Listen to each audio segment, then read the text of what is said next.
సింపుల్గా ఈజీగా టేస్టీగా టమాటా రైస్ చేసేసుకుందామా?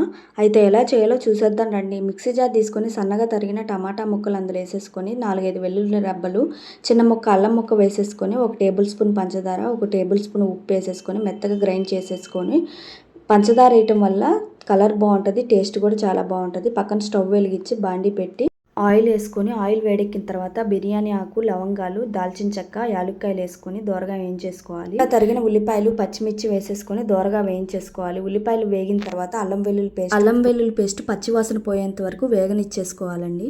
అల్లం వెల్లుల్లి పేస్ట్ వేగిన తర్వాత ముందుగా మిక్సీ జార్లో పట్టుకున్న టమాటా పేస్ట్ అందులో వేసేసుకొని పచ్చివాసన పోయేంత వరకు, టమాటాలో ఉన్న వాటర్ మొత్తం పోయేంత వరకు వేయించేసుకోవాలి.